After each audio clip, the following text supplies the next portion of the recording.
Agora vamos iniciar uma etapa do episódio sobre frações que vai abordar frações aparentes, próprias, impróprias e o número misto. É importante que façamos esse estudo porque, dependendo de como as frações se apresentam, teríamos uma certa dificuldade em usar alguns dos recursos que nos auxiliam nas operações. Por exemplo, um número misto teria que ser transformado numa fração imprópria. É com essa questão que nós vamos iniciar o nosso assunto. Nós já falamos em dividir 3 barras entre 2 pessoas ou R$ 3 entre 2 pessoas no começo do episódio e chegamos à conclusão que isso é igual a 1,5.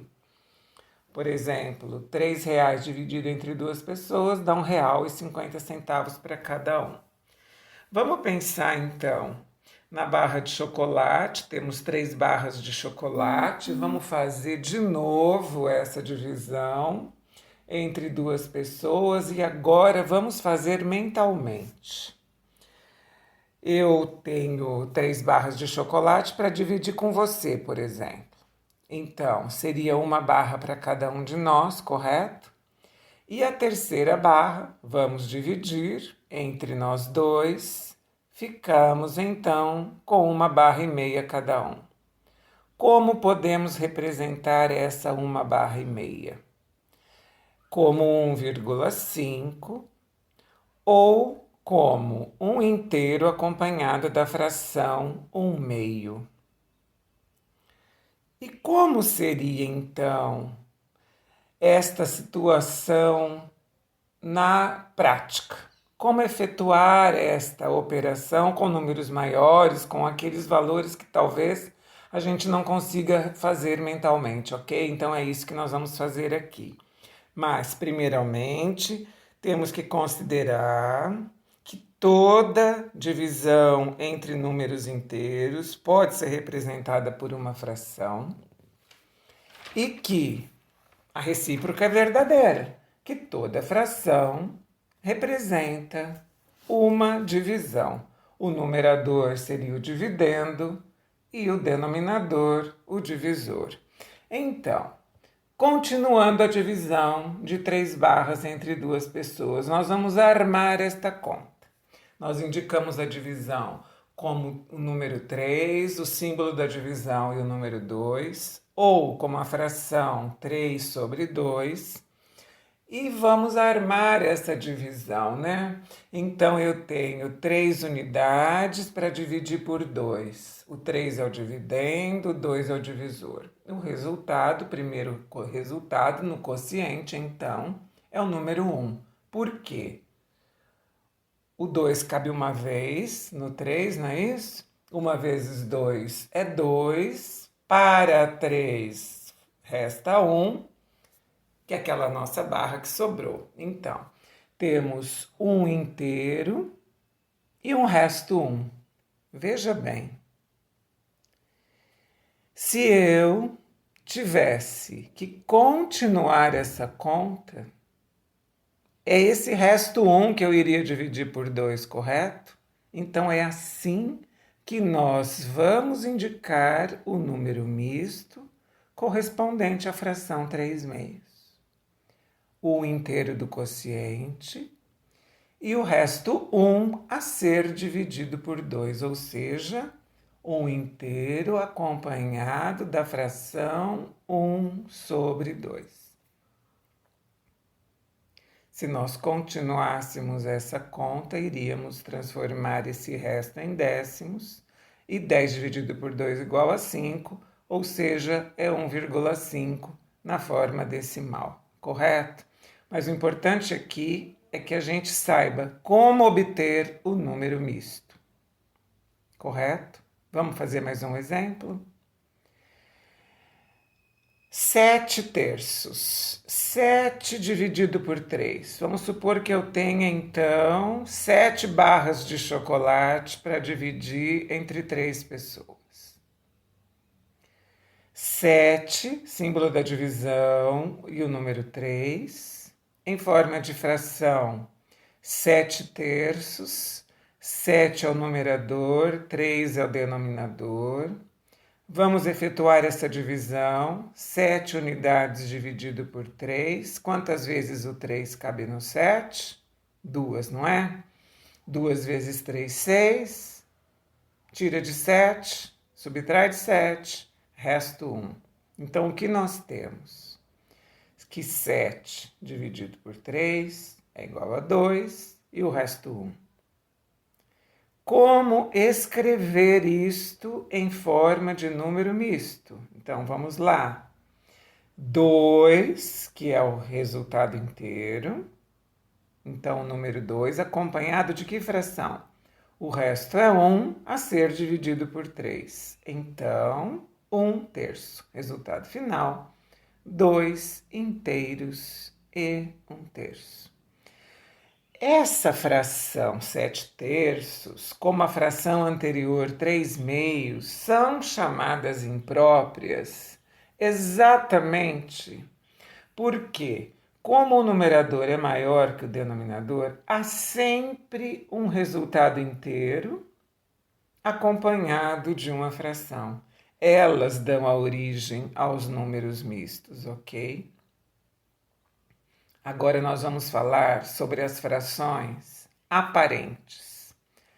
Aparentes, aparentemente são frações. Veja isso, eu acho muito interessante as palavras e a gente vai então associando as ideias. Um exemplo: se dividíssemos 10 barras entre duas pessoas, a fração que representa a divisão de 10 por 2 é 10 sobre 2. E se nós efetuarmos a divisão de 10 por 2, é uma divisão exata. O quociente é 5 e o resto é 0. Então, 10 sobre 2 é igual a 5. 5 é um número inteiro. Então, a fração é aparente porque ela é uma representação de um número inteiro, escrito em forma de fração. Esse número 5 eu poderia escrever 20 sobre 4, que 20 sobre 4 também é igual a 5. 50 sobre 10, 100 sobre 20. São frações aparentes porque resultam num número inteiro. 4 sobre 2 é uma fração aparente, porque 4 sobre 2 é igual a 2. Ok? Então, ficamos com as frações próprias, que são, portanto, aquelas que representam partes menores que um inteiro. 1 meio, 2 terços, 5 oitavos, são exemplos. Então, agora o que ficou faltando falar com você, e você pode até estar se perguntando, como se faz para transformar os números mistos nas frações impróprias que as originam, correto? E você já deve ter percebido nessa altura que faz tanto tempo que a gente está conversando, com tantos episódios, foram tantos assuntos, que eu dispenso regras. Então, eu sempre gosto de saber o porquê das coisas. Por quê? Né? Que por exemplo, que 3 inteiros e 2 quartos resulta em determinada fração imprópria. Como fazer para conseguir esta fração imprópria que originou os 3 inteiros e 2 quartos? Ou 1 inteiro e 1 quinto. Lemos 1 inteiro, número 1, acompanhado da fração 1 quinto. Lê-se 1 inteiro e 1 quinto. E eu peço para você, presta atenção nas palavras. 1 inteiro e 1 quinto. O que isso significa? Que é 1 inteiro mais 1 quinto. Ok? E que 1 inteiro, como eu já trabalhei com aquelas placas etiquetadas, Veja bem, eu tenho que somar um inteiro com um quinto, então eu vou trocar este um inteiro por 5/5, porque me convém, já que eu tenho que somar com um quinto, correto? Então veja bem, 1/5 é um número misto, que eu vou descobrir qual é a fração que lhe deu origem, ou que lhe dá origem, fazendo 5/5 mais 1/5, portanto, 6/5.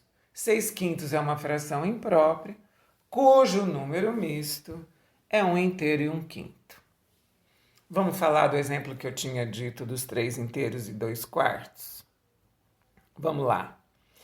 Lê-se 3 inteiros e 2/4. 3 mais 2/4. E aí eu vou te perguntar.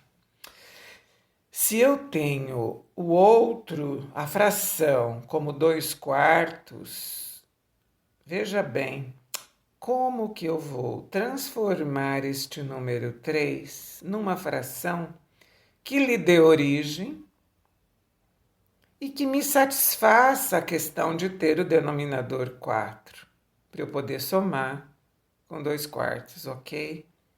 Ou seja, eu estou perguntando, que número que dividido por 4 dá 3? É o 12, né? Então eu vou trocar esse 3 por 12/4, para poder somar com 2/4 e obter a fração imprópria que lhe deu origem, que é então 14/4, ok? Deu para entender direitinho? Vamos fazer mais exemplos. A internet está cheia de atividades para você treinar. Mas coloque sua sugestão, deixe seus comentários e eu vou atendendo aos seus pedidos. Meu nome é Luísa Maria Marques Poloni Cantarella e hoje é dia 24 de julho de 2020.